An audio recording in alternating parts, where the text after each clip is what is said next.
Welcome to the StarCommand podcast. This is David Seymour with Alan Bragg here bringing you all of the sports, football information that you could want. If you could, before we get started, hit the like and subscribe button, share it with a few friends, help us get that subscriber count up. We would really appreciate it. So we've got a big weekend for the two of us in college football, right? It's we're we're facing each other this weekend in college, a rematch of the old Southwest Conference rivalry, back before the SEC and Big 12 really became a thing.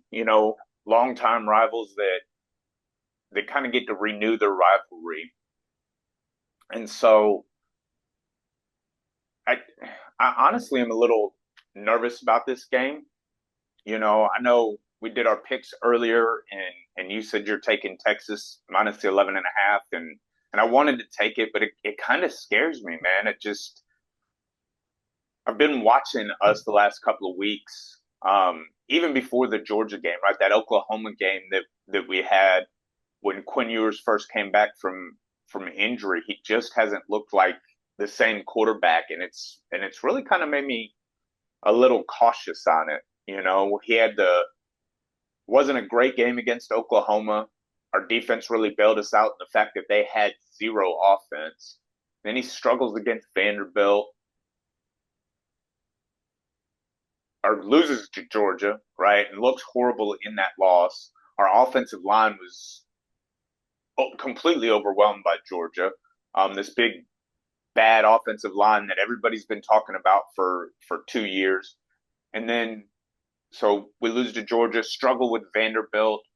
We had a nice, good win last week against Florida, who really, they were starting a walk-on transfer from Yale. A Florida team that if DJ Lagway plays a whole game probably upsets Georgia the week before. So I just feel like that there's something missing there. There's something that's not clicking in the offense right now. The defense is playing lights out. Even in the Georgia game, the defense played lights out. Carson Beck turned it over 3 or 4 times, and they still only scored 30. They had the ball in our territory. Their average starting field position was like a 45 on our side of the field. And so our defense is holding up, but there is something that's just not clicking on the offensive side of the ball, and I can't figure it out. But it's got me nervous. We've got a couple of big games coming up to end the year, and it starts this weekend at Fayetteville, which is a tough place to play. Like, no matter how bad you guys are, your fans show up and they're loud and proud. Absolutely. They will be there today. They will be in full force. It's an exciting game. It's a noon kickoff, which is 11 a.m. in Fayetteville. That's maybe the only thing that really gets you guys an ugly start is it being such an early game. But this is, we're not going to hang in there. We just can't. We can't. Your depth is too much. You guys will actually be able to run the ball pretty well on us, and that will open up the passing game. We are getting DeQuindon Jackson, our running back, is going to return and play, which is going to help out a lot. But we've shown our true colors too many times this year against the big dogs. We've had some great wins. Tennessee, obviously, our defense just shut Tennessee down, and they had a horrible offensive game, and we were able to win that game. Low scoring battle and get that win. That's our signature win. As Razorback fans know, you're going to get that one a year. You're gonna bust somebody. Hopefully, sometimes there's been years where we don't get anybody, but blew out Mississippi State. But Ole Miss really exposed us. That's what a good team can do. Just go up and down the field on us. You guys, again, it would be amazing if we beat Texas. The fans are going to be there. It's going to be a raucous environment. But you guys should roll. You guys should get back on track. Not thinking too much of this game. Just hope we can compete for a half. Obviously, if we can surprise everybody and make this a close game in the fourth quarter, who knows? But I think you guys easily win by probably about 20 points. Okay. I hope so. We could use a game like that, right? Is all the starters there, they're in full force, and we win by 20. When it comes to the playoff committee, It's not as important because as long as we win the conference or whatever, we're an automatic bid. But I You just, know, even though it's such a big rivalry, and you guys do not view it as much of a rivalry as we do, but the overall record's 56 wins for Texas, 23 for Arkansas. You guys have a 700 win percentage. yeah, So, you're typically the better team. We get you every now and then. I think the last time you guys went to Fayetteville, I don't know the year, maybe it was 2014. That seems about right. Yep, two current win streak, two. We beat you in 2014. So we got you the last time you came there, and you guys were not ready for that game. That was the first meeting since the Southwest Conference, and you walked into a buzzsaw and you were like, "Oh, they want to murder us. What is going on? Who are these people?" Yeah, we're the Razorbacks, baby. Woo pig suey. But this is a different Texas team coming in, and yeah. yeah, hope I just hope I just want to compete for a while. So you talked about your signature win was against Tennessee, right? And I told you that I really wanted to talk about this game because I have a very strong inkling that Tennessee upsets Georgia this week. I look at it, Georgia's coming off of a loss, so you would think that they're going to be hungry for the win. But I look at the fall from grace with Carson Beck, right? We were talking about this on our own earlier. Is what a fall from grace? Who's seen somebody fall this far over the course of one college football season? I can't think of anybody in recent memory that it didn't happen because of injury, right? Coming into the season, he was the consensus number one overall pick in the 2020, the upcoming 2025 NFL draft. He was the favorite to win the Heisman. Georgia was the favorite to win the national championship. They were ranked number one. And now they're not even they're the first team out in the playoff based on the way that the rankings are holding right now. I mean, they're ranked number 12, but with Boise With tough State, games still. right, they have this game against Tennessee, which if you look at them, Tennessee and Ole Miss are built the exact same. High-powered offense, really good, stingy defense that's good at taking the ball away. And what has Carson Beck been doing for the last 4, 5, 6 weeks? throwing He's been turning interceptions. over the ball.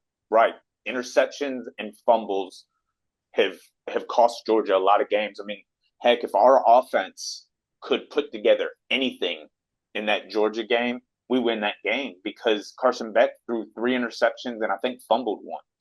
The only problem was that Quinn Ewers was turning the ball over just as much as he was. Um, so I really think that this is set up for Georgia to fall again 2 weeks in a row. I don't know if the Tennessee fans are going to be allowed to storm the field at Athens and tear down their goalposts, but they're going to want to. I just think it's watching the setup, right? Is these teams, Ole Miss and Tennessee, are almost identical in the way that they're built, the way that they operate, and I think it's a really bad matchup for Georgia, and I think they lose again, and we're talking about Georgia not even being in the playoff conversation anymore because I Yeah, don't think a three-loss team makes it. that would be wild. I don't see it that way. I think Georgia wins this game. I think it's a 21-17 game. I think, Beck's got 17 touchdowns, 12 interceptions. Again, not what was expected of him this year. Just turning the ball over too much. But Georgia's defense is still Georgia's defense, and they've shown up week after week. They are at home, and I think Tennessee's going to have a tough time moving the ball. Again, I can relate to what the Arkansas game. I've seen Tennessee struggle. I've seen Yeah, our defense shut them down, and this is very more elite and with a more depth defense than we have. And I think that they're going to control Tennessee. Close game for sure, but I think it's going to be low scoring. I think Georgia squeaks out with a victory, which doesn't help their playoff hopes, right? Just squeaking out a win at home, right. but they're going to keep in the conversation. And I think I don't know their schedule. I want to say they have another huge game coming up. Georgia does. Sorry, I got off track there. Let's see what their schedule says.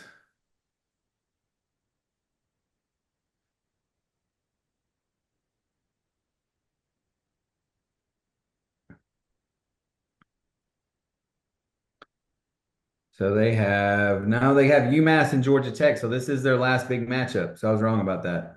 So Okay. yeah, this is their last chance to show the committee, right? Well, Georgia Tech just upset Miami, so it might yeah, not be. but they get them at home. They get them at home on Thanksgiving, the day after Thanksgiving. So, Yeah. um, but yeah, this is their last chance. In number six Tennessee, we'll see what happens. But this will definitely uh,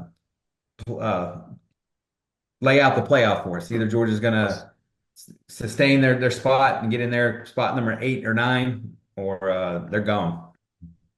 So, you know, speaking solidifying the playoff spot, I want to talk about the fact that I wrote Colorado. I started the season with Colorado in the playoff, winning the Big 12. I thought you were crazy. Right. Then I wrote them off almost immediately. Right. They lost two in a row, and I was like, oh, yeah, they're done. They're not even going to become bowl eligible. And here they are. Right. All they have to do is win the Big 12, and they get in. And it's possible. The defense is vastly improved. Shadur's not getting sacked as much, and I think we have a real shot and I'm here for it. I want to see Deion Sanders in the college football playoff. I want to hear all the smack that he's going to talk at the press conferences, how he's going to talk to everybody that's doubted him. I'm here for all of it. I hope this happens. Like, it's going to be entertaining as hell. Oh yeah, they are must see TV for sure, and they have done surprised me for sure. I mean, I just thought that we talked previously. They have the hype and they have the elite players at the elite positions, Right. but everywhere else is where they fall short. Then can all the other kids live up to the hype wherever all the cameras are on, the microphones are there, everybody's watching them. Either they're watching them because they want them to succeed or they want them to fail. And you're doing that now because you either love Dion or you hate Dion. You hate Shadur, you love Shadur. Travis Hunt, the same way. Like all these guys are too much. They're too mouthy. Or man, these guys they can play and they're whatever side you're on, but you have a side with Colorado, and that's what makes them mesmerizing and polarizing. Brings us in because you got a side. And it is fun to see. I hope they make the playoff as well because it keeps everything entertaining. Yeah. My team. Most Hey, how definitely. about SMU? How SMU's about right, SMU? especially with Clemson That losing. was my team that I had in. I wrote Yeah, them off. I said, well, there they go. They're out and they just continue to win. They got in conference play and they just continue to win. So yeah, and I'm with rooting for them Miami for sure. finally losing a game, and it was a conference game. Clemson recently Clemson lost, and it was lost. a conference game. Yeah, SMU's looking primed and ready to get themselves in the playoff as well. You think about those teams like that could be in like an SMU, a Boise State, and then it's either going to be Colorado or BYU. They can't both get in, but they're both fighting for that, right? Like you have a They could BYU, they could both get in if BYU wins every game and then loses the Big 12 championship and only has one loss and it's in their conference championship game. There's a right? possibility for Colorado and BYU to get in. I don't know if it would Oh, wow. happen, but there's that possibility because now you have a team that's a one-loss team that played in its conference championship compared to, say, a two-loss team that didn't even make it to its conference championship, no matter what school or schedule they came from. I think that the playoff committee here is going to be held accountable for how they pick these things, especially after the debacle of last year, where you had an undefeated conference champion not even make the playoff, which spurn this whole we've got to expand and we've got to expand now. Like, we can't wait any Right. longer. So it'll be interesting to see how that all plays out if BYU loses to Colorado in the Big 12 championship game. I'll be interested to see how that works out. Some even say that the Big 12 is trying to make sure that that's the way it plays out so that they have the best shot of getting two teams in. After some of the calls in the BYU Utah game last week, Utah's athletic director is thinking that the fix is in to get I BYU and didn't know any of Colorado. that, but hey, I'm down for that smoke. I got BYU on my ticket this week, so let's Right. go. I didn't know any of Well, that, but yeah. Um, So yeah, it'll be interesting to see how that all plays out, what factors into their decision, because we do know that strength of schedule and quality win and quality loss, that's all always been a part of the committee's decision making process, so to speak, and so it'll be interesting if, because 12 teams, right? You're only getting 12 teams in. Five of them are conference champions. So really, you've got eight other teams that you've got to choose from. And does a BYU team with one loss in their conference championship say outplay a two-loss Tennessee team or a two-loss Georgia team or a two-loss Texas A&M team or say a two-loss Ohio State team? You know, so it'll be interesting based on what their decisions are and how they go forward with that. So yeah, I'm here for it though. I just want Colorado win because I want to hear Dion. I'm here for all of that. So let's talk some NFL. My team is on a two-game losing streak. Your boys are Must be nice. your boys are struggling to keep their heads above water right now. Cowboys are Um, done. The Cowboys are done. We are doing trials and workouts and to see who we're keeping. This is all this year is who is gonna make the cut when we clean house at the end of this year with guys that are either gonna get traded, renewed contract, because we know what it is about the money situation. We know the guys are getting the money. You and I have talked in depth about it's Micah. Should he get the yeah, money? Is he worth it? You want to have the three highest paid guys at quarterback, receiver, and defensive player, which is what we're going to end up being. And then we're just going to be plugging guys in. right. And don't Rico forget, you're Dowdle. still paying. You just started paying Trayvon Diggs too. Like he signed Yeah, a contract, so I did like that we finally turned the offense, the running back room over to Dowdle, Rico Dowdle. Finally, I don't know why that took so long. Why Zeke was getting carries. I don't understand it. Why we went and got Dalvin Cook. Let this kid run the ball. He's not terrible. He's decent. He's above average running back. But let's see what he can do. Because if he can't give you 25 carries a game and start getting in the end zone, we absolutely have to go out and we're going to draft somebody. But right, I'm glad that they're finally because get whatever that Zeke experiment was just stupid. It just shows that we have incompetence up and upstairs, and I'm glad that that's over with. The that quarterback situation, good. I don't know. Cooper Rush has come in and been very comparable in the past. Last week, whatever that shit show was terrible. And then Trey Lance looked like he's a college quarterback still. yeah, So that's very confusing. It's showing that Dak does carry us. Is he still again? Is he worth $60 million? Absolutely not. But that's all this year is. We're not. We may win two more games. I hope that we don't. Honestly, because I want the higher draft pick. right.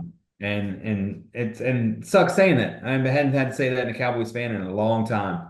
But I want to just lose for a better draft pick. Maybe beat the Commanders and Eagles, Giants. I don't know. I don't even care about that, honestly.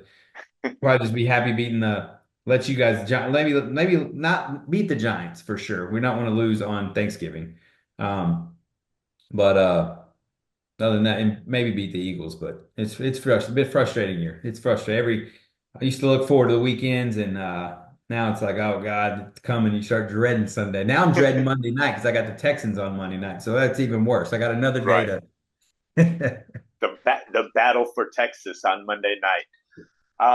Yeah, I watched that Thursday night game, and I've kind of noticed it the last couple of weeks, and I really thought it was because Brian Robinson Jr. was out that our offense looked really stagnant, and we were really starting to struggle to move the ball. And I thought, well, we don't have B Rob in there. Jaden Daniels is battling a rib injury.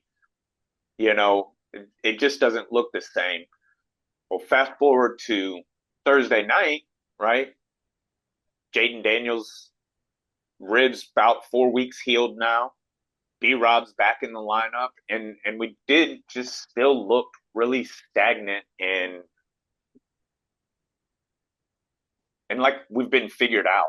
And so do what we all do, and I get on the internet and I start looking at stuff, and it looks like that the Arizona Cardinal fans for since the beginning of the season have said good luck with Cliff Kingsbury. By about week 8, he gets figured out, and your offense sucks for the rest of the season. So I'm hoping that that's not the case, but it's starting to look like it might prove true. And so I'll be interested to see they've got 10 days off, right? It's like a little mini Yeah. bye week because our actual bye is not until week 14.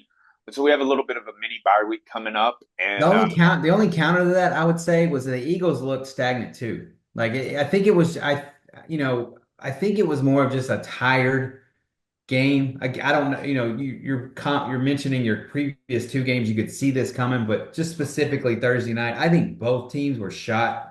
It was an ugly first half. I mean, AJ Brown, Devontae Smith weren't getting the ball either. You no, know, there no, and was our defense really did show up. yeah, and it was just an ugly one of those ugly divisional rival games. Our Thursday night game, a quick turnover for everybody. It was just I think that was that particular games. You guys didn't have your legs. You were tired. Your defense did everything it could, but offensively you just couldn't. You weren't flying down the field, and Jaden Daniels didn't look great. But again, No, on the other side, it wasn't like the Eagles were their receivers were showing out either. If it right. wasn't for Saquon Barkley's late two touchdowns, that game was what 12-10.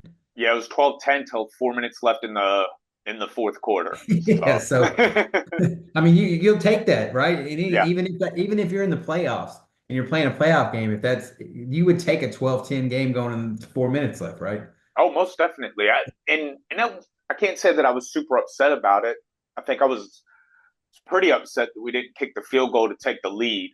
I felt like that whole series of events spurned from that failed fourth down attempt. But I do like Dan Quinn's reasoning, right? If you get to hear the reasoning, you're not as upset about it. In the moment, I'm like, what are you doing? You're an idiot. You always take the points.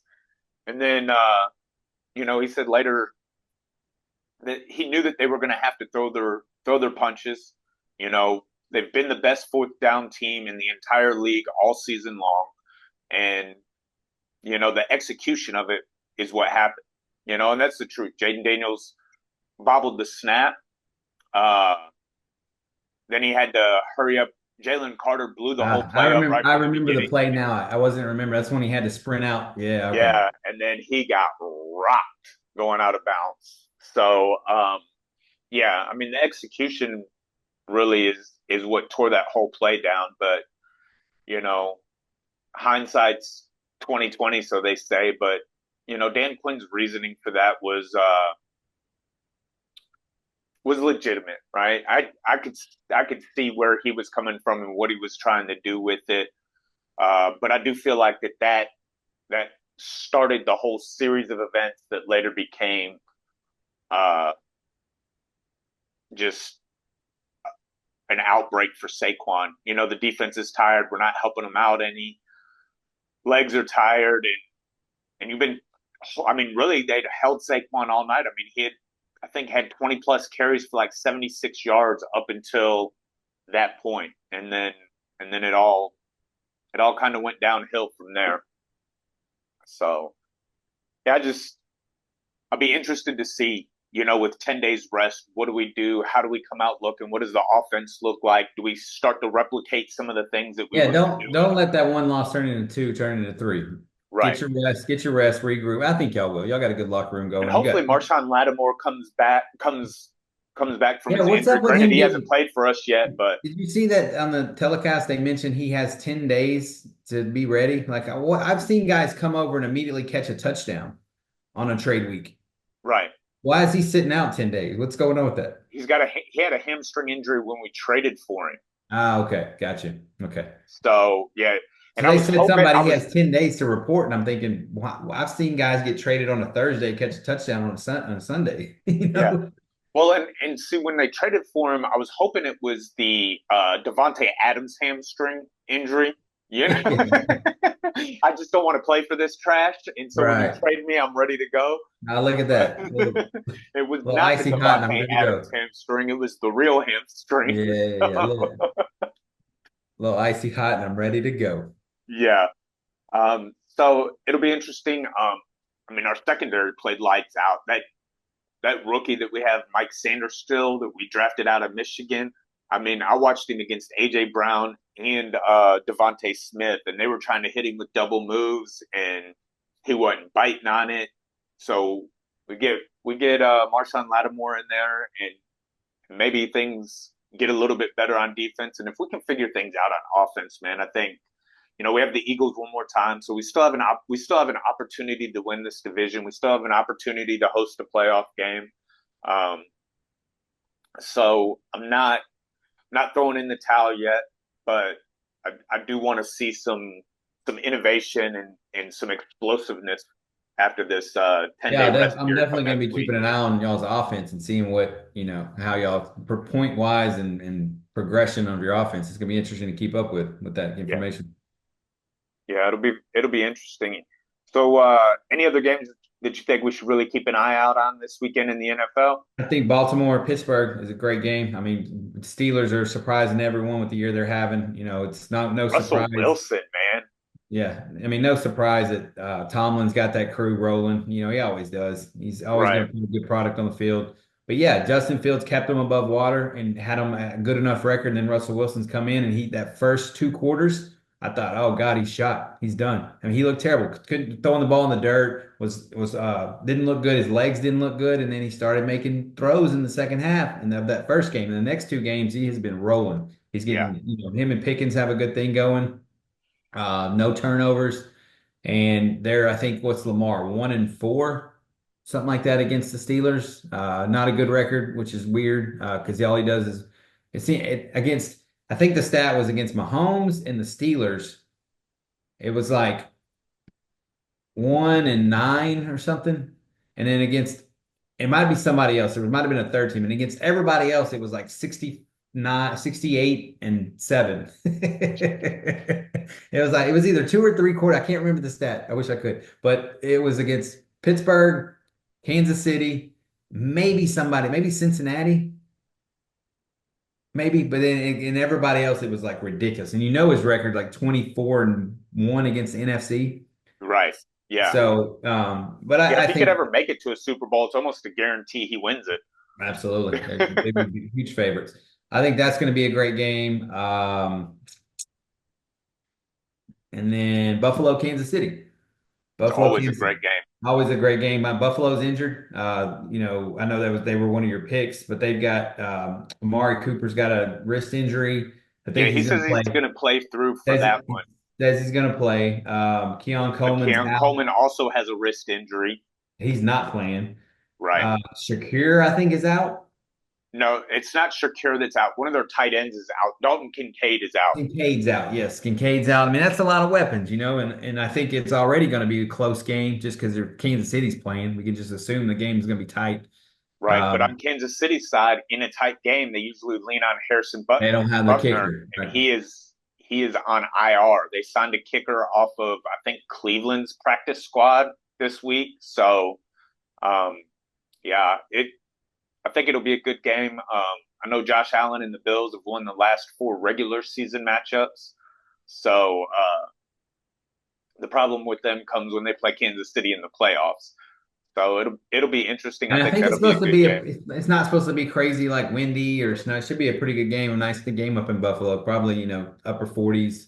But no crazy wind or snow or rain or anything like that. So should be a good game. So those three games I think are going to be pretty elite. Yeah, for sure. Did you catch the fight last night? I did catch the fight last night. So got in late from Friday Night Lights and tuned in, and my TV just buffered. It was pretty frustrating. Yeah, Finally came on. There was two women fighting, but it was super distorted. Couldn't really tell what was going on. Then that froze. Logged out, logged back in. Was able to watch the fight. Best part of the fight was watching the nostalgia of them showing Mike Tyson all his knockouts. His first knockout, second knockout. Is when he became the yeah, champ. And this is going back to the 80s and, 90, 91, 92. And it was like, oh, I'm like 10 years old, 12, and remembering watching these fights and barely remembering them, right? Barely. right, And probably remembering it because I've seen them later on in life. right. But then the fights that I did remember, there was the fight that he lost to, Holmes. Was Buster it Holmes? Douglas. Buster Douglas. Yes, the Buster Douglas. Because he knocked Buster Douglas down Yep. early. And I Early. forgot that. Yeah. And then Over in Buster Douglas, Japan, yeah. yeah, came back and ended up knocking him out. And then you get to the Lennox Lewis and the Holyfields, and you got to Right. see those fights. That was pretty awesome. The fight itself, shit. Terrible. Yeah. Horrible fight. Glad I didn't have to pay for it. If it had been paid for you, I wouldn't have paid for it, but it was terrible. Not only did Netflix not hold up their end of the bargain and just crash, but it was terrible. You had an old man out there that couldn't move his feet. Roy Jones kept mentioning it. And then I'm not sure what Jake Paul is because I think he just took it easy on Mike. I don't know. It was terrible. It was 8 2-minute rounds with a 76,000 people in Cowboy Stadium to watch. Hopefully some good undercards, which I didn't get to see. The welter or the middleweight or whatever championship bout that they had was pretty good. It was Barrios and somebody. I watched that fight. It was pretty good. The first fight was not great. The women's fight was really pretty good from what I saw. Again, like you, I had buffering problems. I couldn't.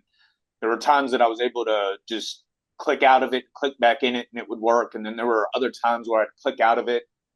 I would say Netflix is having a problem. I mean, there were just problems on problems on problems with distortion and buffering and freezing. It was not a good production. Um, I also felt like that the announcers that they had for it were not good. It didn't feel like that they were very. And I'm not a huge boxing enthusiast, right? I was watching it because it was Mike Tyson. I grew up in the same time frame as you, and Mike Tyson was the baddest man on the planet. And everybody wanted to see the highlight of his 30. I mean, it was always a first round knockout. And so I just kind of wanted to recapture some of that. Was the only reason that I was watching. But the announcers didn't seem like that they were very knowledgeable about boxing. It Did they was have different announcers for the undercards? I don't Because think Roy Jones was there because for the Tyson was Roy undercard. Jones. What's the chick's name? They got that Spanish chick in there for some reason. I Yeah, can't. I don't Rosie honestly. Perez. Was it Rosie Perez? It might have been. I really don't know who any of the Yeah. announcers were. What I do know is that just the flow of their speech and all of that just it didn't match what was going on. And Roy Jones, I don't believe was there for the undercards. I think he came in just for the Tyson fight, but it just all of it, the whole production of it was really bad. And then the fight was horrible. I know we talked earlier. I really felt like it was a completely staged fight. Jake Paul never had his hands in front of his face.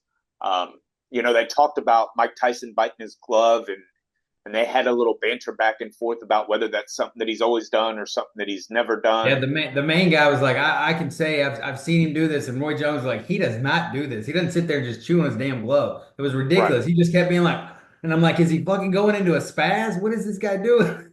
So as I'm watching the fight and I'm listening to this banter, I'm kind of watching when he bites the glove, and I feel like this is why I feel like it was staged. Is when I watch him bite his glove, Jake Paul is wide open for the knockout punch, and it's almost like he's trying to restrain himself.